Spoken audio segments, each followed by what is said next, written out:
psychologue est Oui, bien placé. carrément. Parce que c'est quelqu'un qui ne sait pas exactement vers où s'orienter. Exactement. C'est surtout ça. Et au début, j'avais parlé de réflexion. En fait, il faut vraiment réfléchir profondément. Ça peut se faire à deux, hein, réfléchir, pour savoir exactement ce qu'il est, ce qu'il veut. Parce que si lundi on est artiste, peintre, mardi on est... C'est possible, parce qu'il y a des personnes qui sont tellement douées qu'ils ont beaucoup de choses, qu'ils peuvent exceller partout. Mais on est aussi dans un monde où la spécialisation, elle est dictée par beaucoup de choses. Et peut-être trouver ce qui l'intéresse vraiment, c'est discuter avec lui, discuter avec son entourage, avec des psychologues, pour permettre de savoir qui on est. Et c'est très difficile d'impacter les gens si on ne sait pas qui on est en fait. Je dis ça, mais je pense que la personne la plus habilitée à en parler, c'est notre ami psychologue. Donc, ouais. On pourrait peut-être, Oui. avec votre permission, lui donner le Oui, micro. oui, bien sûr. Pour nous, voilà. Hein. Ça va être important en 1 minute ou 2. Quel conseil vous pourrez lui donner? Merci beaucoup. Déjà, je pense que l'un des spécialistes, un peu dans le trouver, savoir ou bien trouver son chemin, on a Carl Rogers. Donc déjà, avec cette source-là, Carl Rogers, je pense que déjà, elle peut avoir quand même quelques petits conseils. Mais moi, me concernant particulièrement, je veux dire à cette personne-là qu'elle continue d'abord. Parce que le trouver, savoir, souvent, ce n'est pas connu d'office. Il y a la dimension temporelle qu'il faut prendre en compte. Donc, pour l'instant, on la laisse s'exprimer dans peut-être ce qui lui vient actuellement dans le présent, elle s'exprime. Avec le temps, avec beaucoup d'attention, parce qu'il faut aussi que la personne puisse croire en elle, parce que c'est ce que le premier disait. Avec le temps et beaucoup d'attention, les choses vont se définir d'elles-mêmes. Au début, si vous voulez l'orienter au début, vous êtes capable de brimer son élan, c'est-à-dire sa créativité. Donc, on laisse l'enfant s'exprimer, ou bien on laisse l'individu s'exprimer, il s'exprime, et puis après, ça se découvre. Deuxièmement, il ne faudrait pas aussi que la personne soit prise dans le piège de vouloir gagner coûte que coûte sa vie. Parce que là aussi, c'est le bémol.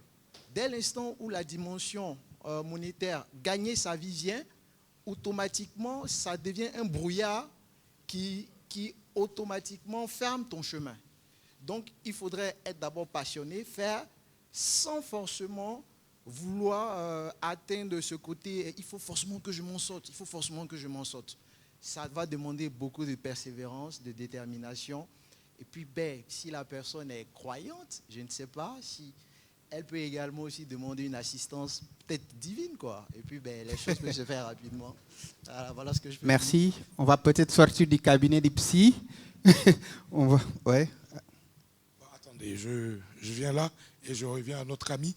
Pendant qu'on y est, je te dis que notre ami Nganga a pris une initiative très louable. Je crois qu'on le salue. À force je vous ai dit que la répétition est pédagogique. À force de lui parler de ma tenue, il a décidé donc d'habiller tout le bureau du collectif pour la prochaine session. Ovation pour lui. Alors, merci bien. Alors, pour revenir à sa préoccupation, ça va être un échange, je vais dire, personnel. Il y a des personnes, justement, qui sont polyvalentes. Et comme dirait le psychologue, il faut la laisser s'exprimer. Ça m'est arrivé.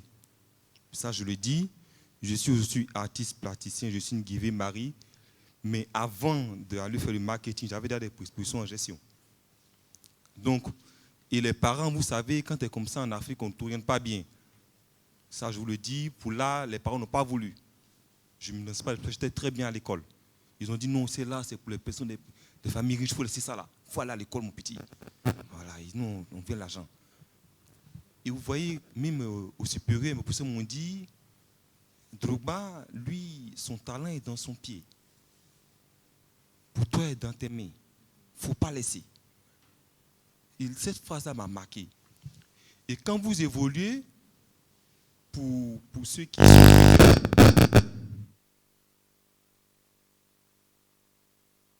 Allô? Je l'ai? Alors, pour ceux qui lisent beaucoup, vous verrez que comme vous, des personnes ont déjà vécu cela. Donc, c'est le temps qui va tout déterminer. Et une chose que moi j'ai découvert, c'est que quand je peins au stylo. Je peins au stylo. Donc, comme celui-là, je peins au stylo. Voilà, donc, c'est quoi? C'est que quand vous évoluez dans le domaine où vous êtes passionné et que vous ne mettez pas l'argent devant, comme il a dit, vous découvrez en réalité que vous avez comme une mission envers l'humanité qui ne dépend pas de l'argent, qui ne dépend pas, je dirais, des personnes, qui ne dépend que de vous. Pourquoi? Parce qu'il y a des choses que vous faites que les autres peuvent faire, mais des choses que vous faites que personne ne pourra faire. Et là, ça peut vous permettre de découvrir votre voie. Et là, je vous assure, quand vous la découvrez, c'est comme un boulevard qui s'ouvre devant vous. Vous allez à une vitesse exponentielle. Merci bien. Comme Barnus dans la photographie, il a trouvé sa voie. Question? Oui, Nganga, Pierre. Encore merci pour la tenue. Hein. Merci, on est ensemble. Je crois que c'est ça aussi le réseautage. Quelqu'un peut aussi être artiste, il n'est pas bien habillé, on peut le faire aussi. C'est ça aussi le réseautage. Oui, et ça... Alors, j'ai 3 préoccupations. En bref, d'abord, merci pour notre ami, parce qu'on cherche parfois où aller, puisque nous avons des œuvres. Or, parmi nous, il y a des gens qui peuvent nous accompagner. On se voit tout à l'heure. La première préoccupation, c'est lorsqu'on a parlé de la dame qui peut-être a plusieurs talents. Je vais donner un petit témoignage. Moi, je suis styliste professionnel. Je n'ai jamais cru que je tiendrais les ciseaux. Parce que avant, on pensait que quelqu'un qui tient les ciseaux, c'est quelqu'un qui a raté la vie. Je n'ai jamais cru, je faisais le cabaret. Et c'est dans le cabaret que ma patronne m'a dit, ça ne tient pas,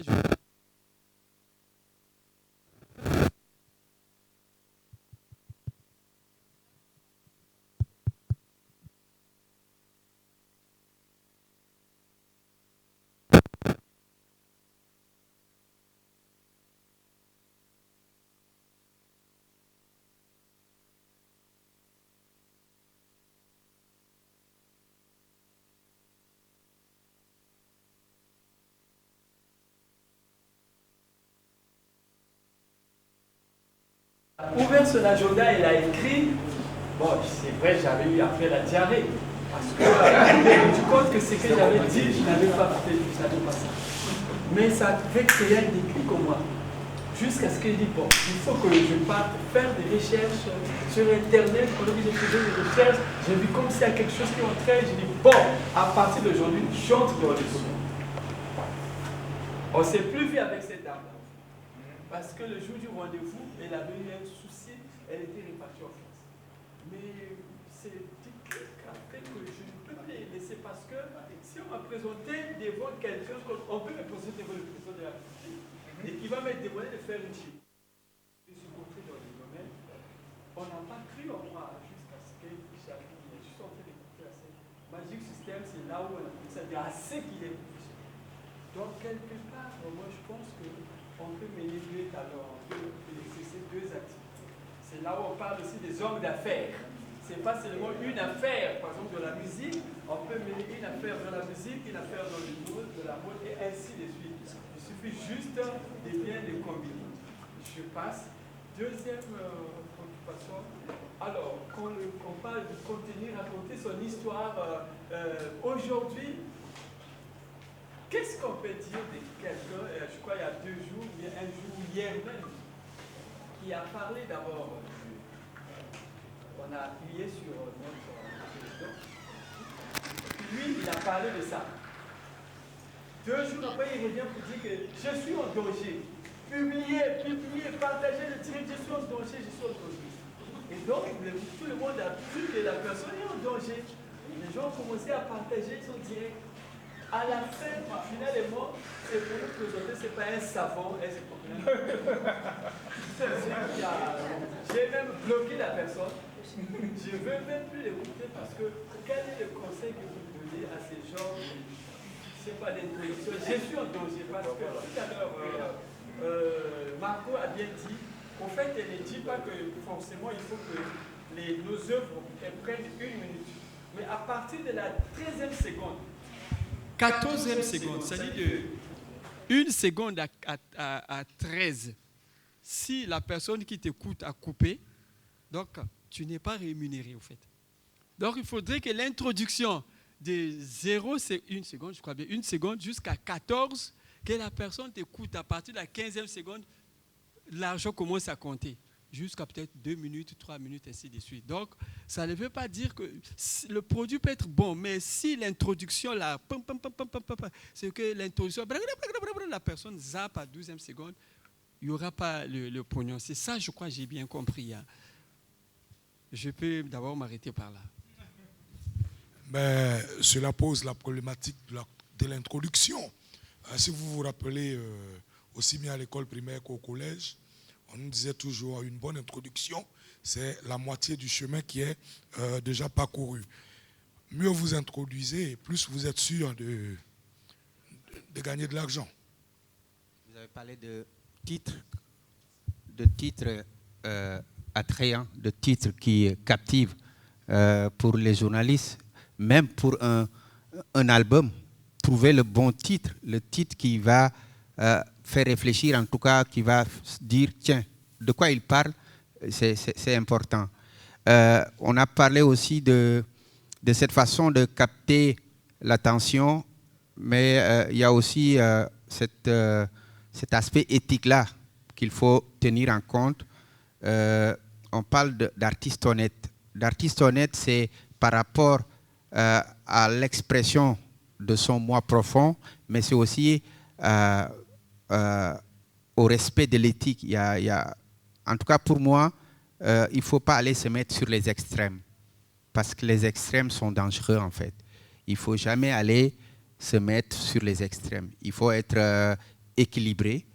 Il y a des façons très créatives, des façons inspirantes d'attraper le public, mais éviter d'aller vers les extrêmes. Se positionner sur les extrêmes, en fait, vous pouvez gagner l'attention du public, mais comme vous l'avez dit, vous l'avez si bien dit, vous l'avez bloqué. Et donc, il perd quelqu'un. Donc, il ne faut jamais aller se mettre sur les extrêmes. C'est très, très important aussi. On a tout dit ici, il faut vraiment faire tout pour capturer l'attention du public, mais il faut ajouter aussi qu'il faut éviter les extrêmes. Et les extrêmes, c'est ce genre de façon de faire là qui, au final, vous allez plus perdre que gagner. Alors, Lamine, vous parliez d'une deuxième partie au niveau de votre exposé. On aborde la deuxième partie ou alors on reste avec les questions et puis on arrête dans quelques minutes. À vous de voir. Je vous en donne. Normalement, on devrait avoir fini, mais je vous en donne. Je donne peut-être 15 minutes, c'est bon? On va aller vers les questions, comme ça, ce sera plus du partage. Bon, attendez, on se donne 30 minutes, c'est bon? 13h30, on arrête. On peut, Non, comment?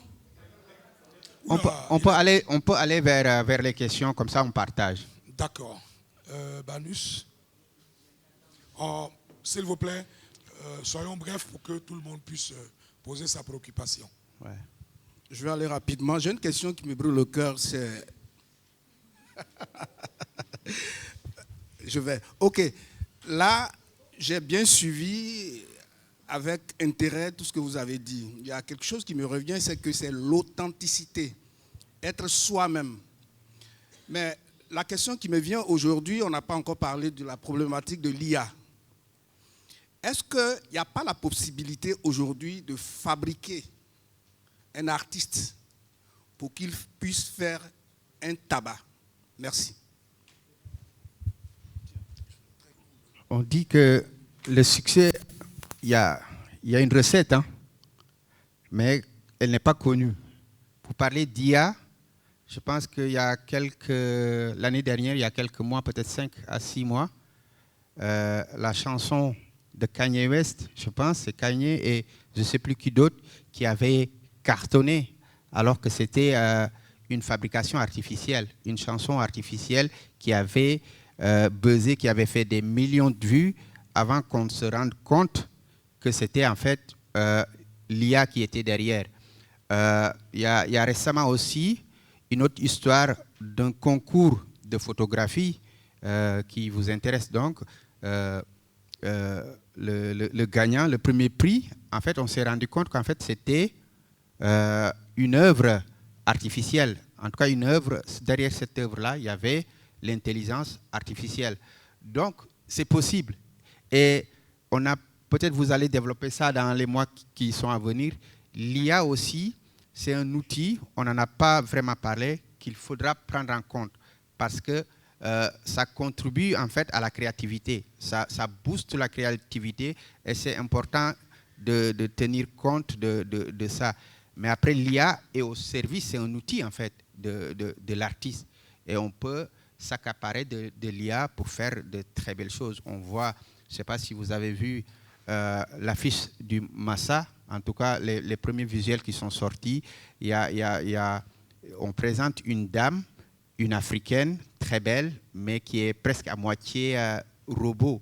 Donc c'est quelque chose qu'il faut prendre en compte parce que ça va impacter, ça impacte déjà la créativité.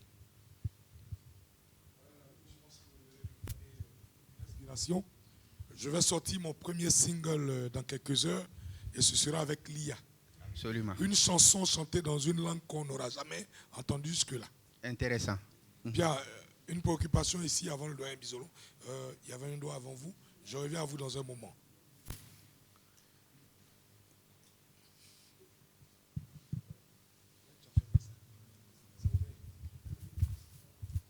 Salut Lamine, on est arrivé. Donc moi j'ai une question concernant le storytelling. C'est-à-dire qu'un artiste, qu'est-ce qu'il doit dire de lui, aussi bien dans sa biographie que dans le portfolio? Parce que généralement c'est des histoires, ma maman chantait, je l'ai suivi, on partait au mariage, etc. Qu'est-ce qu'un artiste doit mettre en avant vraiment pour accrocher?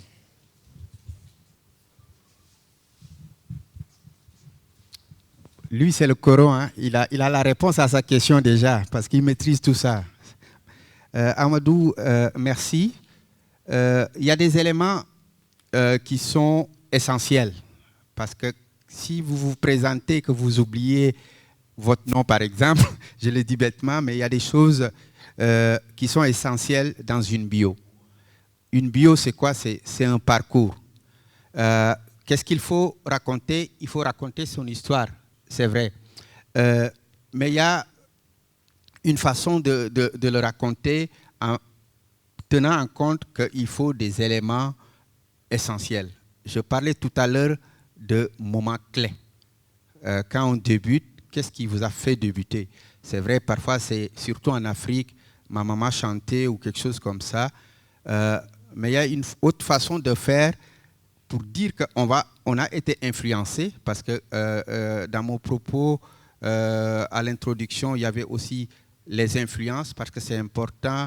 Je pense que nous tous, on a été influencés. C'est ce qui détermine aujourd'hui que lui, il présente, il a le micro, qu'elle, elle chante, que toi, tu fais de la photographie. Il y a quelqu'un ou ton entourage, ou en tout cas des influences qui ont fait que tu t'es dit, moi, je vais être photographe. Et ça, c'est important dans une biographie, dans un portfolio.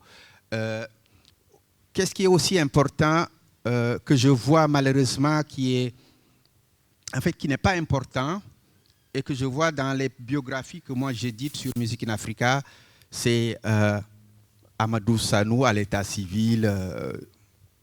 Tu es artiste.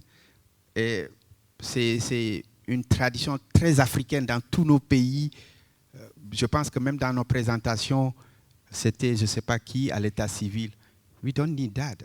En réalité, on n'a pas besoin de ça. C'est tu es artiste tel.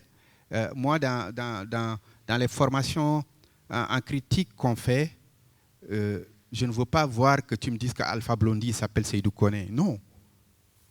Ça ne sert à rien en fait. Hein? Tu te présentes en tant qu'artiste aussi.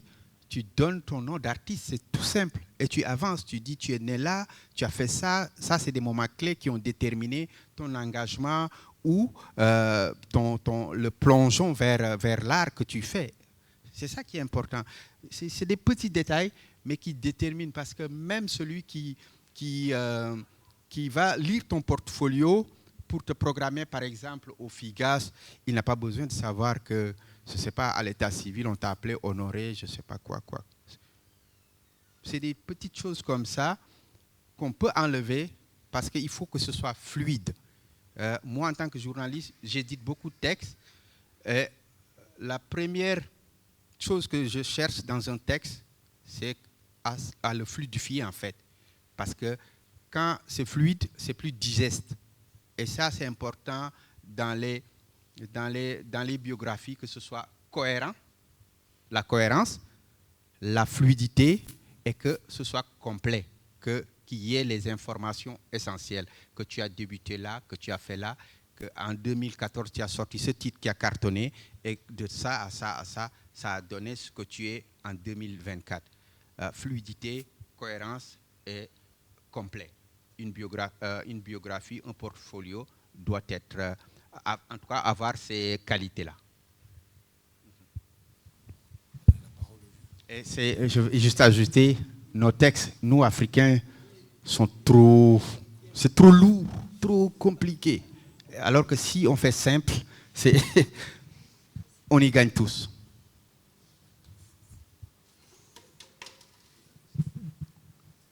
Bon, s'il vous plaît. C'est moi. Bon, le succès d'un artiste, le succès d'un titre,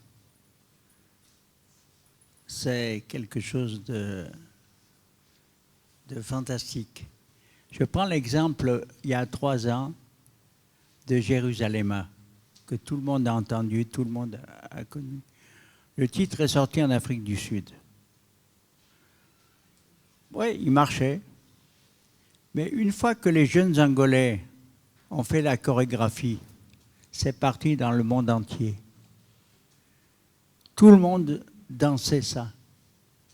Et c'est ce que je dis aux artistes que je connais. Je dis, ne faites pas 8 titres dans un premier album. Faites 1 titre, 2 titres, terminé. Si ça marche, vous lancez votre album. Mais c'est tout. Et puis, dans un titre, il faut aller vite au refrain. Il faut aller vite au refrain parce que les gens, quand ils écoutent, ils veulent s'agiter tout de suite. Les gens veulent s'agiter. On n'écoute plus la musique comme il y a 40 ans, 50 ans. Moi, avant, au moment du vinyle, quand on écoutait du funk ou du jazz américain et tout ça, on s'assoyait, il n'y avait pas de télévision, on s'assoyait dans son salon et on écoutait de la musique. Maintenant, on n'écoute plus de musique. On regarde des vidéos. Et actuellement, qu'est-ce qui marche en Afrique et dans le monde? L'afrobeat, comme vous avez dit, musique nigériane, et la musique congolaise. C'est ça qui marche. Les gens, ils veulent oublier leurs soucis quotidiens et ils veulent danser. Ils veulent s'agiter.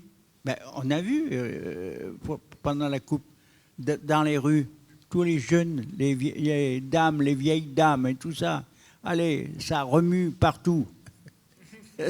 Ça remue de partout. Donc c'est ça le succès d'une chanson. Voilà, c'est ce que j'avais, c'était mon mot à dire. Exactement, hein. Je pense que vous avez dit, il y a quelqu'un qui parlait de recettes. Il y a une recette et en même temps, il n'y a pas véritablement de recette définie. Il a parlé de refrain. C'est très important dans une chanson parce que c'est ça qui attire, en tout cas c'est ça que les gens retiennent, c'est ça que les gens chantent. Il y a aussi l'émotion. C'est important dans une chanson qu'il y ait cette émotion-là qui touche. Parce que un titre, une chanson, c'est de l'émotion. La musique, c'est de l'émotion, en fait. Et donc, toucher les gens, les faire danser, parce que c'est inévitable. Tous les titres qui marchent, en tout cas 99%, c'est des titres qui font danser. Parce que les gens, comme il a dit, veulent oublier tous les problèmes qu'ils ont au quotidien. Et donc, les titres qui font bouger ont aussi les chances, en tout cas, de marcher. Il n'y a pas de recette, mais on sait qu'il y a des ingrédients qu'il faut mettre dans votre création pour que ça ait des chances de marcher.